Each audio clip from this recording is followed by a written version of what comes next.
कहानी की शुरुआत होती है एक बैटलफील्ड से। दो सेनाएं आपस में टकरा रही हैं। तलवारों की चमक और मैजिशियंस के स्पेल्स हवा को चीर रहे हैं। और इसी के बीच हमें सुनाई देती है हमारे मेन प्रोटैगनिस्ट की आवाज। कुछ महीने पहले मैं और रिन बस आम हाई स्कूल के स्टूडेंट्स थे। फ्लैशबैक कट होता है। ताइची अपनी दोस्त रिन का इंतजार कर रहा होता है। रिन आती है और दोनों स्कूल की तरफ निकल पड़ते हैं। सब कुछ एकदम नॉर्मल लग रहा था। तभी हवा में उड़ती एक लीफ ताइची के कान के पास से गुजरती है और उस लीफ से एक आवाज आती है, जैसे उसने ताइची का नाम लिया हो। ताइची मुड़कर देखता है, एक लड़का फुल स्पीड में उनकी तरफ आ रहा होता है। उसका ध्यान पूरी तरह फोन में था, क्योंकि वो अपने हेडफोन्स में एनिमे के सफर 2.0 चैनल में एनिमे देख रहा होता है। ताइची तुरंत रिएक्ट करता है और इनको एक साइड खींच देता है। सीन शिफ्ट होता है। एक और लड़की सामने आती है। उसने एक बड़ा मैजिकल स्पेल कास्ट किया होता है। वो कहती है, जैसे मेरे डैड ने मुझे कहा था, मैंने स्पेल बिल्कुल वैसे ही कास्ट किया है। लेकिन पीछे से एक अटैकर आ जाता है। वो लड़की के गार्ड को वहीं मार डालता है। अब अटैकर सीधा प्रिंसेस की तरफ बढ़ता है। हाँ, वो लड़की असल में एक प्रिंसेस थी। उसके डैगर से टपका हुआ खून मैजिक सर्कल पर गिरता है और सर्कल धीरे धीरे बंद होने लगता है। गार्ड उस अटैकर पर झपटता है और प्रिंसेस को चिल्लाकर कहता है, भागो, तुम्हें यहाँ से निकलना होगा। लेकिन प्रिंसेस मना करती है, वो भागना नहीं चाहती। फिर सीन कट होता है ताइची और रिन के पास।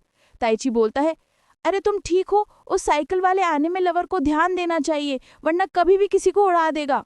रिन कहती है, देखो ताइची, तुम्हारे नीचे क्या बन रहा है। ताइची के नीचे एक ग्लोइंग मैजिक सर्कल बन जाता है और जैसे जैसे वो चल रहा होता है, सर्कल उसका पीछा करता है। रिन भी सर्कल के अंदर आ जाती है। ताइची घबरा के बोलता है, निकल जाओ यहाँ से, पर रिन नहीं सुनती और अगले ही पल दोनों टेलीपोर्ट हो जाते हैं। ताइची आंखों को खोलता है और देखते ही शॉक हो जाता है। वो दोनों एक बिल्कुल अलग दुनिया में आ गए हैं। ताइची तुरंत रिन के पास जाता है, उसे उठाकर बोलता है, शुक्र है तुम ठीक हो। रिन शर्मा जाती है और ताइची भी ऑकवर्ड फील करता है। दोनों हैरान होकर इधर उधर देखते हैं। रिन बोलती है, चलो कोई घर ढूंढते हैं, मेरे फोन पे नेटवर्क भी नहीं आ रहा, वहां जाकर कॉल कर सकते हैं। ताइची सीरियस होता है, तुम्हें ये सब अजीब नहीं लग रहा? हम स्कूल जा रहे थे और अचानक टेलीपोर्ट हो गए। ये बिल्कुल एक गेम की तरह है। लेकिन रिन अभी तक यकीन करने को रेडी नहीं होती। तभी उनके सामने आता है एक खौफनाक मॉन्स्टर हॉर्स। दोनों भागने लगते हैं, पर रिन गिर जाती है। ताइची कहता है, रिन, क्या तुम भाग सकती हो? मैं इसे रोकता हूँ। रिन चीखती है, नहीं, मैं तुम्हें यहीं छोड़कर नहीं जाऊंगी। ताइची एक पत्थर उठाकर हॉर्स पर फेंकता है। उसका ध्यान अपनी तरफ खींच लेता है। मॉन्स्टर अटैक करने ही वाला होता है कि एक और पावरफुल अटैक आके हॉर्स को लगता है। ये अटैक एक एडवेंचर करता है जो वहीं आ जाता है। फिर एक एरो लगता है हॉर्स को।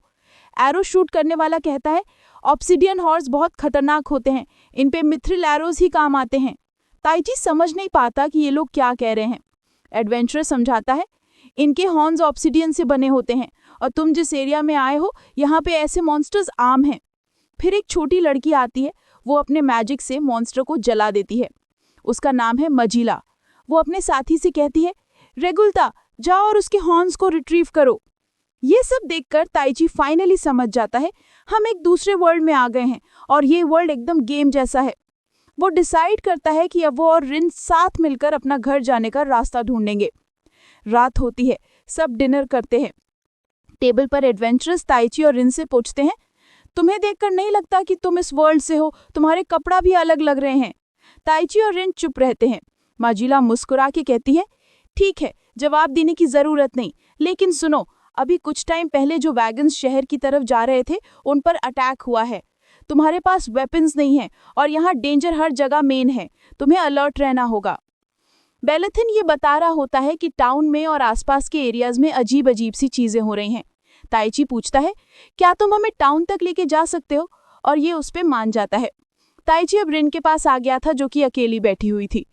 हे, तुम यहाँ पे क्या कर रही हो? मुझे लगता है तुम मुझसे गुस्सा हो, लेकिन मुझे ये नहीं पता कि तुम मेरी किस बात से गुस्सा हो। रिन ये कहने लगती है, आज जो तुमने किया, आगे से ऐसा कभी मत करना, तुम वहां पे मारे जा सकते थे।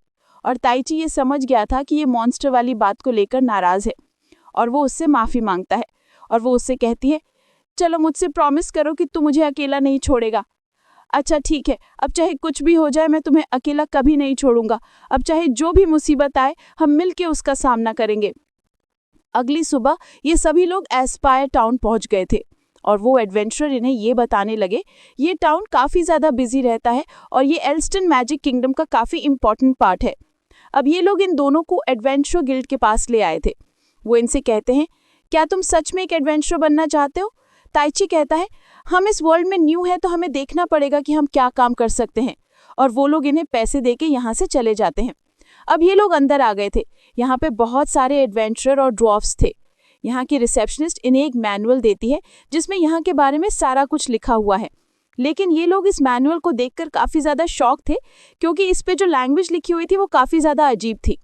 लेकिन फिर भी ये लोग उसे पढ़ पा रहे हैं और यहाँ के लोगों से बातें भी कर पा रहे हैं।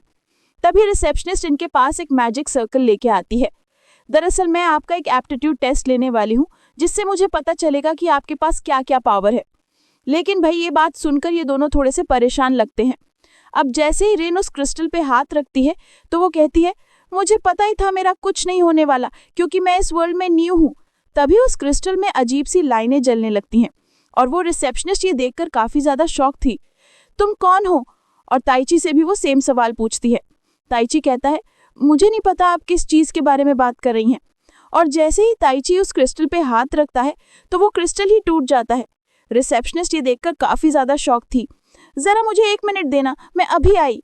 अब वो गिल्ड मास्टर को यहाँ पे ले आई थी जिसका नाम था जेरार्ड और वो इन लोगों से कहता है, हम तुम्हें एडवेंचर के तौर पे अभी रजिस्टर नहीं कर सकते। रिन कहती है, क्या इसका मतलब हम कभी भी एक एडवेंचरर नहीं बन पाएंगे? जेरार्ड उन्हें कहता है, तुम लोग पैनिक मत करो, तुम्हें एडवेंचरर बनने के लिए मायूरी के साथ जाना होगा।